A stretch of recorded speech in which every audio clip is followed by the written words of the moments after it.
What the is that? On a May afternoon in 1967, a man stumbled out of the Manitoba woods and flagged down a police car. His shirt was gone. His chest was burned.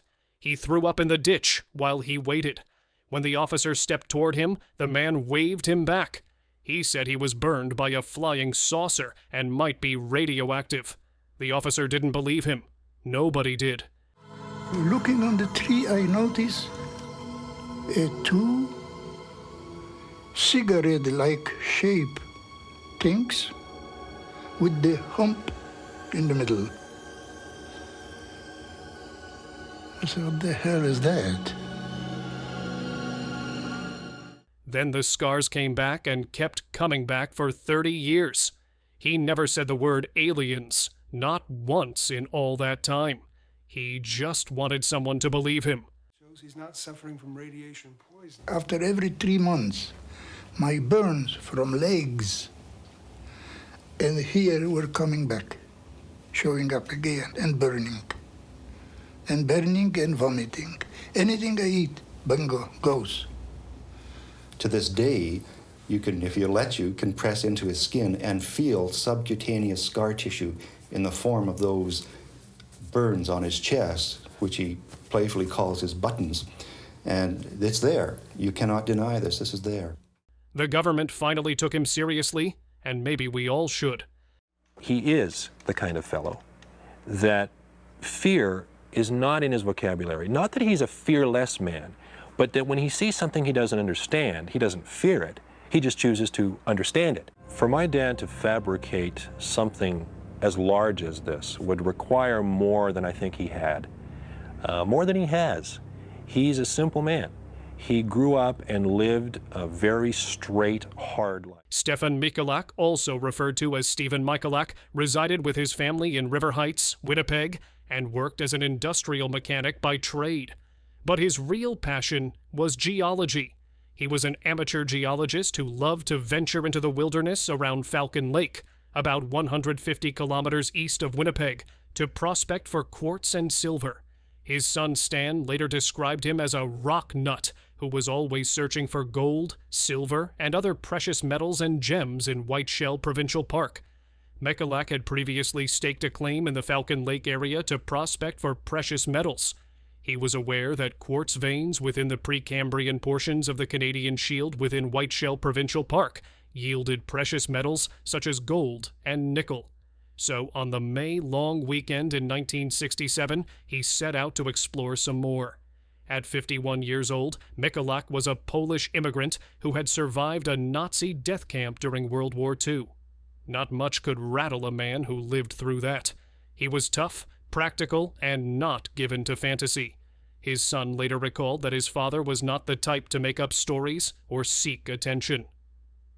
On Saturday, May 20th, 1967, at approximately 12:15 p.m., Stefan Michalak was near a vein of quartz along the Precambrian Shield when the 51-year-old was startled by a gaggle of nearby geese that erupted into a clattering of honks. According to his accounts, as reported in newspapers at the time and since repeated in books, magazines, and on TV shows like Unsolved Mysteries, Michalak looked up and saw two cigar-shaped objects with a reddish glow hovering about 45 meters away. He described the objects as cigarette-shaped things with humps in the middle. One of the objects descended, according to Michalak's account, landing on a flat section of rock and taking on more of a disc shape. The other remained in the air for a few minutes before flying off. According to Michalak, the silver craft was about 35 feet, roughly 10.5 meters, in diameter and brilliantly lit. Believing it to be a secret U.S. military experimental craft that had landed by mistake or out of need, Michalak sat back and sketched it over the next half hour. In his mind, he reasoned, this must be some sort of a military experimental craft. They've landed here by mistake or maybe out of need. Maybe they're in trouble, his son Stan later explained. I'll offer to help them out. Then he decided to approach, later recalling the warm air and smell of sulfur as he got closer, as well as a whirring sound of motors and a hissing of air. He also noted a door open on the side with bright lights inside and said he heard voices muffled by the sounds from the craft. He said he called out, offering mechanical help to the Yankee boys if they needed it. The voices went quiet but did not answer, so Michalak tried in his native Polish, then in Russian, and finally in German. Only the whir and hiss of the craft responded.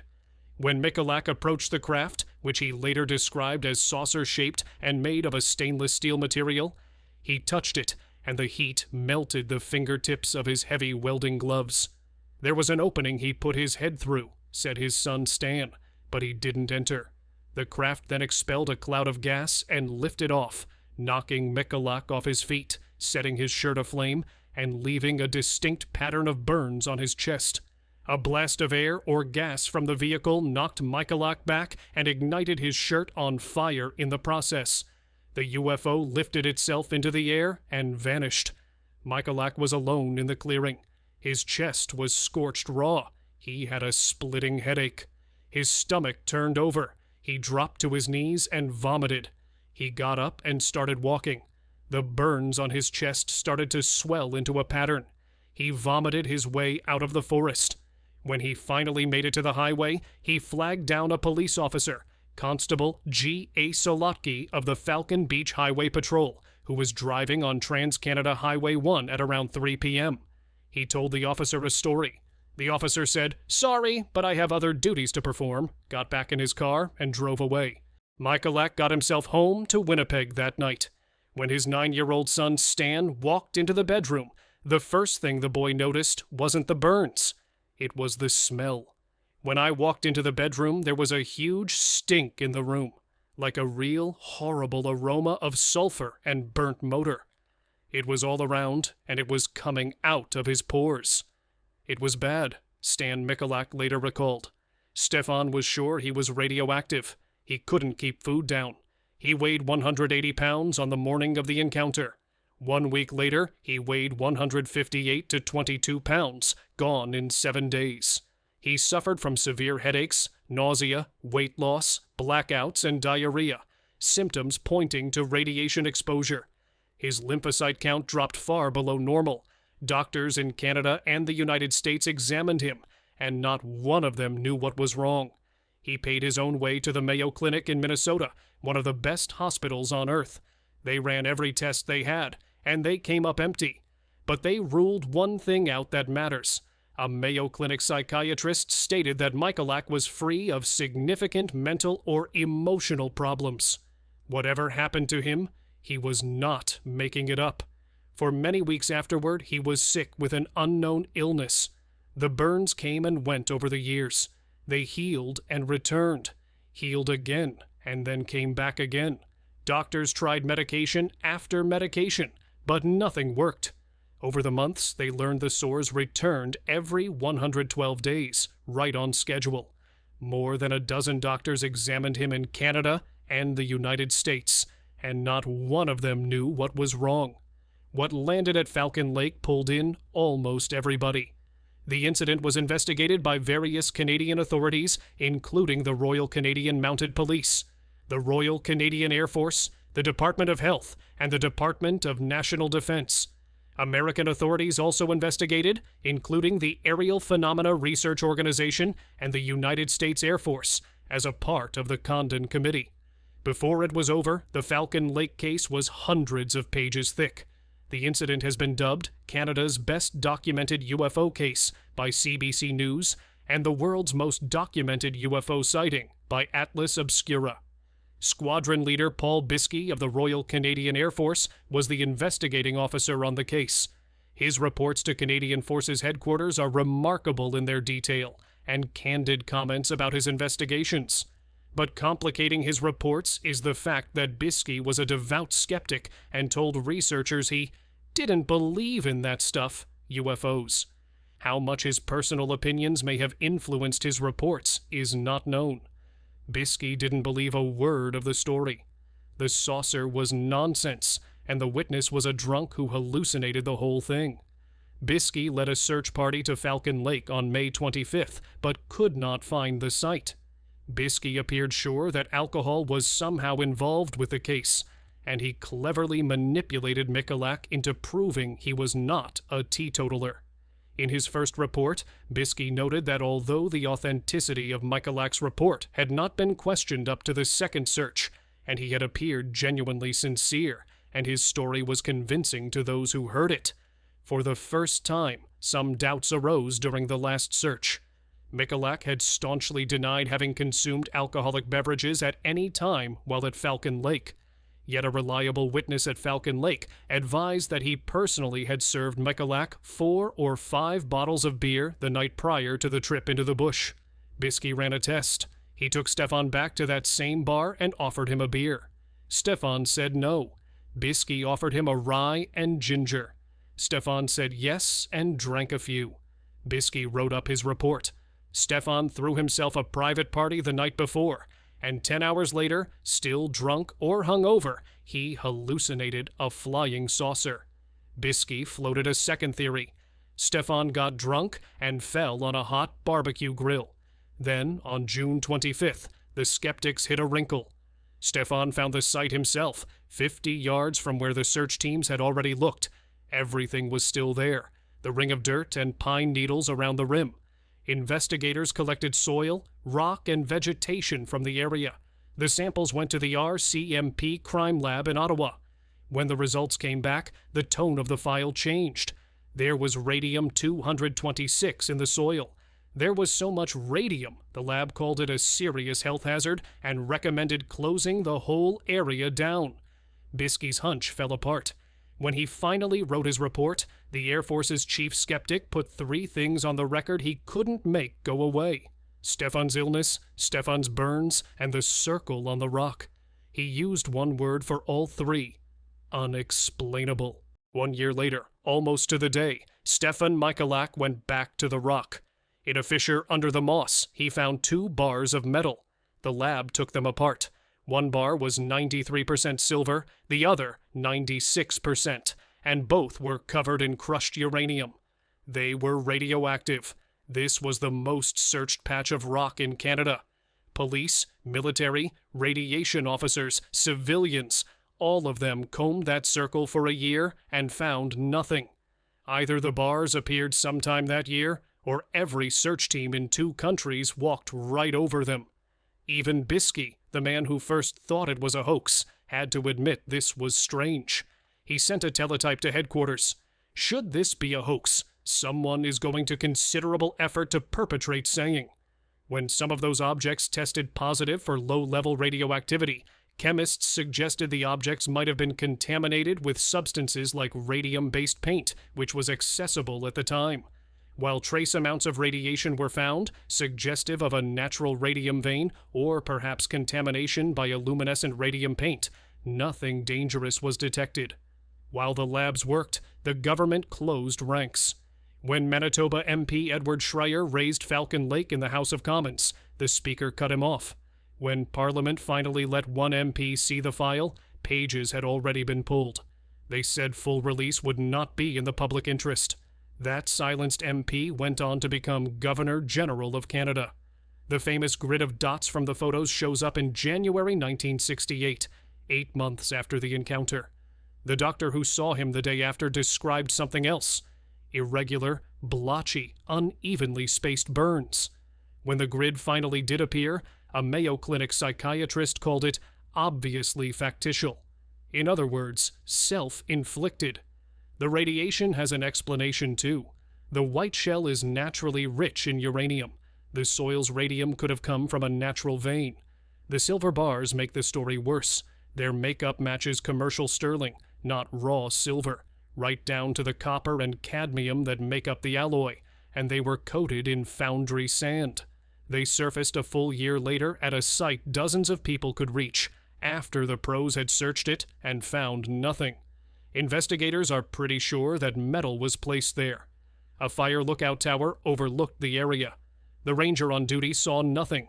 The leading skeptics of the day called Falcon Lake a badly executed hoax. Case closed. Except for everything else.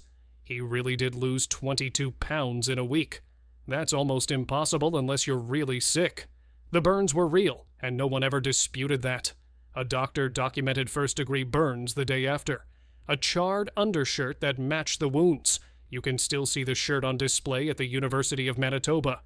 If he faked the grid in 1968, nobody ever explained the burns of 1967. Then there's the money, or rather, the lack of it. He didn't write a book, he wrote a booklet, and it lost money. His manuscript, written in Polish, was translated and printed as a 40-page booklet which quickly sold out. But Michalak saw little of the money recovered after publication costs, and to this day is bitter that others have made money from my experience, but not me. Actually, because of the small run and limited circulation, it is thought that the publisher lost money. He paid for all of his medical expenses, but never received any explanation for his symptoms. Bisky, the man who wanted him to be a liar, called the whole case unexplainable. The Department of National Defense admitted it was unable to provide evidence which would dispute Michalak's story. The Condon Commission, a U.S. study built to close UFO cases, filed Falcon Lake as unexplained. They even added a line you almost never see in an official report. If the encounter was real, it would show the existence of alien flying vehicles in our environment. Stefan Michalak never recanted, never embellished, never changed a word. He died in 1999 at the age of 83. Nearly 30 years after his encounter, he died with the burn marks still emblazoned on his torso. For the remainder of his life, he never lost faith that on May 20th, 1967, he had a remarkable encounter with something not of this earth.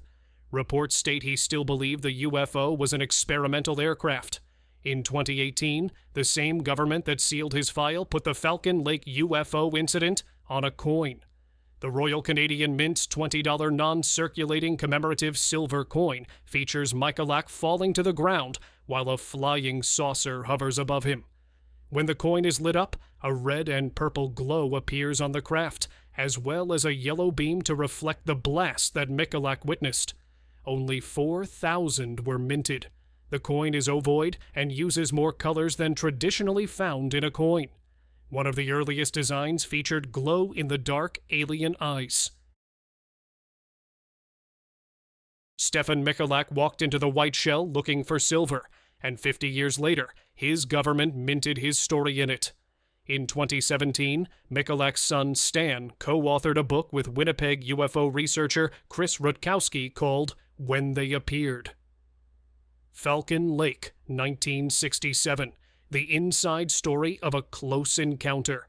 The book was launched in conjunction with the 50th anniversary of the incident.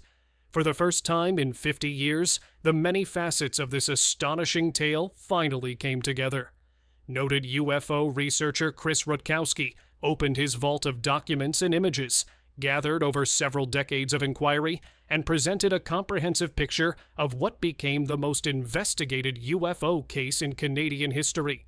The Falcon Lake incident remains unsolved. CBC News has called it Canada's best documented UFO case. UFO researcher Chris Rutkowski believes it is one of the best documented UFO cases in Canadian history. The incident has been dubbed Canada's best documented UFO case and the world's most documented UFO sighting. If Falcon Lake was a hoax, a 51-year-old mechanic burned his own chest, starved off 22 pounds, fooled a dozen doctors and a Mayo Clinic psychiatrist, and maintained the story for 32 years without ever profiting from it. If it was real, something landed on that rock that we still can't name. But here's the part that bothers me. Strip away the saucer, and Falcon Lake is about a man who told the truth as he knew it to the military, to doctors, to the government, and he got a door slammed in his face every single time. The first human being he met after the worst hour of his life listened to his story and drove away. That wasn't just a civilian. That was an RCMP officer, trained and sworn to help people. He refused to help. Stefan never asked anyone to believe in flying saucers. He only asked people to believe him. And that's one of the hardest, bravest things you can do. Tell the truth, no matter what it costs, and refuse to take it back. Most of us will never meet a man burned by a flying saucer. but all of us will meet somebody someday carrying a story that sounds impossible. And maybe they're wrong. Maybe they're confused. Maybe not. Maybe they're on the highway like Stefan was, asking you to stop. You don't have to believe the story, but you should try to believe the person standing in front of you, hurt, begging for help. And when that happens, you have only one option. You stop the car. A local woman walking along the San Francisco Bay Area shoreline on Monday morning captured footage of an unexplained object hovering over the water. The witness, who has not been publicly identified, noticed something unusual in the distance and began recording on her phone. As she zoomed in, the object became clearer. A dark, disc-shaped craft with blinking lights hovering silently above the bay's surface. The footage, which she shared online, has since gone viral, amassing millions of views across social media platforms. Viewers have debated whether the object is a drone, a military aircraft, or something more mysterious. However, the U.S. government has not yet issued any official response or explanation regarding the sighting. So what are your thoughts on these two mysteries? Let us know in the comments, and we will see you in the next video.